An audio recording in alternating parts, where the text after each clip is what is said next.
Selamat sore sahabat Lintas Family TV. Kembali di hari ini kami hadir untuk mengulas berita-berita dan info yang sedang viral di media sosial maupun di koran-koran yang cukup menjadi perhatian masyarakat. Dan kali ini kami akan mengulas tentang pembongkaran apartemen Indapuri Resort dan pembebasan lahan Pemprov Kepri berpotensi melanggar hak asasi manusia. Dua informasi ini kami kutip dari media online Nadario tanggal 22 Desember tahun 2021 dengan tajuk 50 LSM Ormas akan surati Presiden terkait pembongkaran apartemen Indapuri Resort, dan media online Bentan.co.id tanggal 22 Desember 2021 tidak sesuai dengan harga, warga tolak nilai ganti rugi lahan jembatan Babin. Akhirnya terkuak juga, jadi repot sendiri untuk kita bersama. Kan pemerintah sudah mengatakan bahwa tinggal dibayar saja. Kami juga pernah mengulas persoalan ini dan kami sudah mengingatkan bahwa hal yang sangat krusial dalam proses pembebasan lahan adalah bagaimana proses penetapan harga itu bisa berjalan dengan azas keadilan, masyarakat tidak dirugikan, dan proyek pemerintah yang akan dijalankan juga akan berjalan dengan baik. Dan kata kunci yang harus kita kemukakan dalam permasalahan ini adalah Indonesia adalah negara hukum. Oleh dan karena negara hukum itulah, maka semua perilaku dan tindakan kita haruslah berdasarkan ketentuan dan peraturan yang berlaku. Apapun alasannya, pembongkaran secara sepihak satu objek bangunan yang menurut salah satu pihak sedang dalam masalah atau tidak sedang masalah pun, tanpa adanya satu putusan pengadilan yang sudah berkekuatan hukum tetap atau sudah ingkrah, adalah satu perbuatan melawan hukum, baik hukum pidana, hukum perdata, dan terlebih lagi hak asasi manusia. Pasal 28G ayat 1 Undang-Undang Dasar Negara Republik Indonesia tahun 1945 dengan tegas telah memberikan satu pesanan kepada kita bahwa setiap orang berhak atas perkembangan diri pribadi, keluarga, dan kehormatan, martabat dan harta benda di bawah kekuasaannya, serta berhak atas satu rasa aman dan perlindungan dari ancaman ketakutan untuk berbuat atau tidak berbuat sesuatu merupakan hak asasi manusia.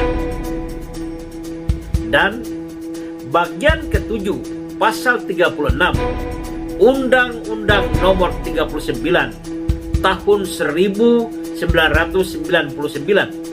tentang hak asasi manusia, pada ayat 1, setiap orang berhak mempunyai milik baik sendiri maupun bersama-sama dengan orang lain demi pengembangan dirinya, keluarga, bangsa, dan masyarakat dengan cara-cara tidak melanggar hukum.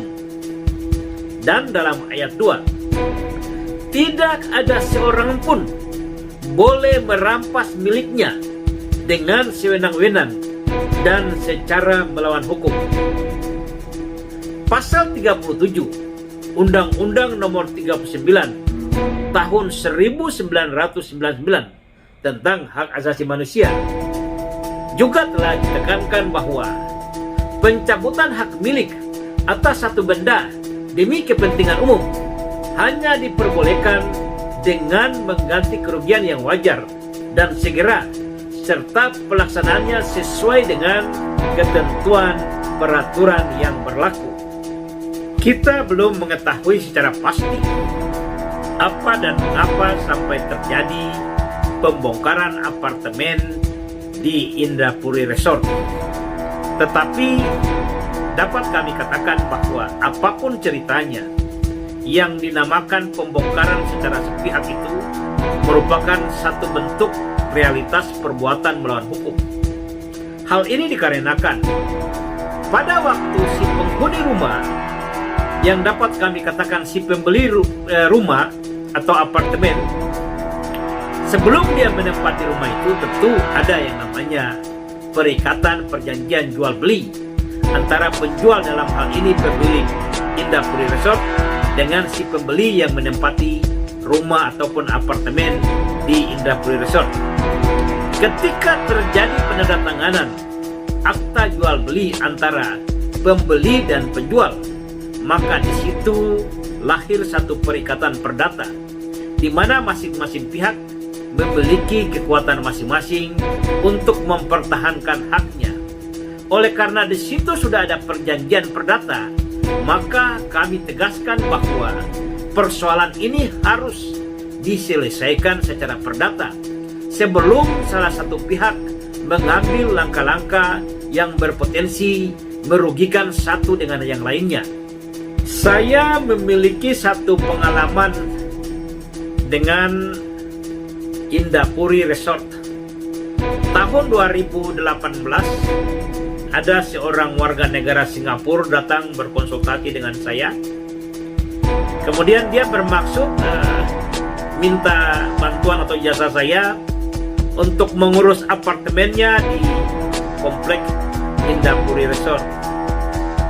Lalu saya memeriksa dokumen-dokumennya, dan ternyata dokumen-dokumen jual beli yang ditandatangani depan notaris itu sah. Dia sudah membayar lunas apartemennya. Tetapi ketika dia menyodorkan satu bentuk surat tagihan, di mana tagihan itu merupakan biaya maintenance yang harus dia bayarkan kepada pengelola Indrapuri Resort, angka atau nilai daripada hutang maintenance yang harus dibayarkan kepada Indrapuri Resort itu bahkan sudah hampir sama dengan nilai harga dia membeli apartemen itu.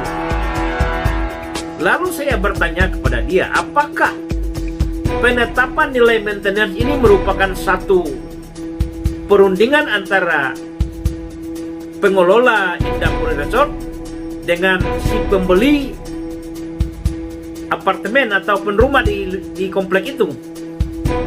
Dia menjelaskan bahwa tidak, ini merupakan kewajiban kami saja, ditetapkan oleh pihak pengelola Indrapuri Resort. Saya bilang ini sesuatu yang memang tidak masuk di akal. Secara sepihak mereka mewajibkan pihak pembeli rumah, penghuni rumah yang ada di Indrapuri Resort itu membayar biaya maintenance yang sangat-sangat mahal. Dan ini bagi saya ini merupakan sesuatu yang tidak wajar dan tidak pantas dijalankan.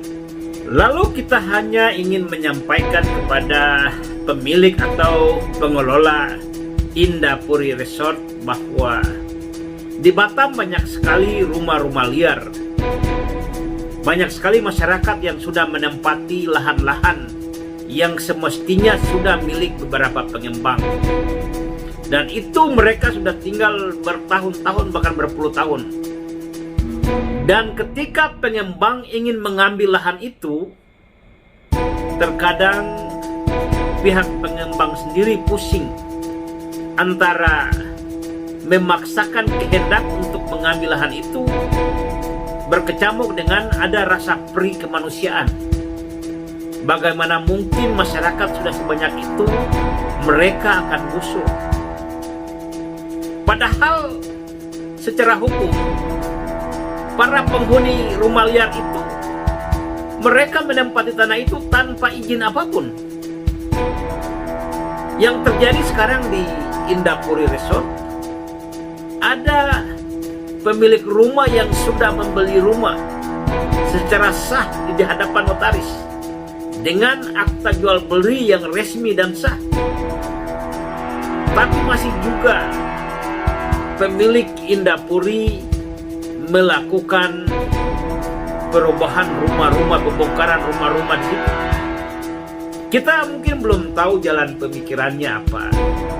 Mungkin juga Indapuri Resort memiliki data-data dan fakta-fakta hukum berdasarkan analisa dan pemikiran mereka sendiri sebelum melakukan pembongkaran itu. Yang jelas perlu kami tegaskan di sini, apapun ceritanya, satu bentuk pembongkaran terhadap rumah ataupun apartemen yang sudah dilakukan jual beli dengan seseorang itu adalah satu bentuk perbuatan melawan hukum. Lalu bagaimana proses pembebasan tanah untuk kepentingan proyek pembangunan jembatan Babin yang sedang dilakukan oleh pemerintah Provinsi Kepulauan Riau? Dapat kami jelaskan bahwa Pasal 33 Undang-Undang Dasar Negara Republik Indonesia tahun 1945 dijelaskan bahwa bumi, air, kekayaan alam yang terkandung di dalamnya dikuasai oleh negara dan dimanfaatkan sebesar-besarnya untuk kesejahteraan masyarakat. Dalam hal ini bumi dalam pasal 33 Undang-Undang Dasar Negara Republik Indonesia tahun 1945 konotasinya adalah tanah. Tanah dikuasai oleh negara dan dimanfaatkan sebesar-besarnya untuk kesejahteraan masyarakat. Jika pasal ini menjadi landasan berpikir bagi pemerintah Provinsi Kepri, bagi panitia pembebasan tanah untuk kepentingan jembatan Babin, maka dapat kami ingatkan bahwa hargailah hak-hak masyarakat. Berikanlah mereka punya hak yang sewajarnya. Jangan sampai ketika tanah atau lahan mereka dimanfaatkan untuk kepentingan umum, lalu pada akhirnya pemerintah sendiri yang menyusahkan rakyatnya. Uang pembebasan yang diberikan kepada mereka dengan jumlah yang tidak seberapa, sehingga mereka tidak bisa membangun rumah baru, mereka tidak bisa membeli lahan baru. Hal-hal ini yang patut dipikirkan oleh pemerintah Provinsi Kepulauan Riau. Jika pemerintah ataupun panitia pembebasan tanah selalu saja berpatokan kepada nilai harga jual tanah disesuaikan dengan nilai harga jual berdasarkan NJOP, maka sesungguhnya pemerintah sedang melupakan pengorbanan, perjuangan dan kerja keras dari masyarakat pemilik tanah yang sudah mengelola, menjaga dan memelihara tanahnya secara turun-temurun. Berpuluh-puluh tahun mereka menjaga tanah hak miliknya. Dari tanah-tanah tersebut masih berupa hutan lebat. Mereka sudah memelihara tanah-tanah itu sampai tanah-tanah itu sudah memberikan kehidupan kepada mereka secara turun-temurun. Lalu sekarang pemerintah hadir dengan alasan untuk kepentingan umum. Jangan sampai pemerintah sesuka-sukanya menetapkan harga sehingga merugikan masyarakat. Satu hal yang perlu kita ingatkan kepada pemerintah, supaya janganlah sampai masyarakat disusahkan oleh karena kepentingan umum, sementara kepentingan umum itu sendiri tidak akan menyentuh hayat hidup mereka dari hari ke hari. Sekali lagi, kami hanya meminta pemerintah Provinsi Kepulauan Riau akan lebih bijaksana untuk meletakkan nilai harga jual tanah bagi masyarakatnya. Pemerintah daerah Provinsi Kepulauan Riau jangan sampai selalu saja berpatokan kepada nilai harga jual berdasarkan NJOP. Karena apabila nilai harga jual diletakkan berdasarkan NJOP, sama saja dengan pemerintah sedang menyusahkan masyarakatnya. Jangan sampai kita berpikir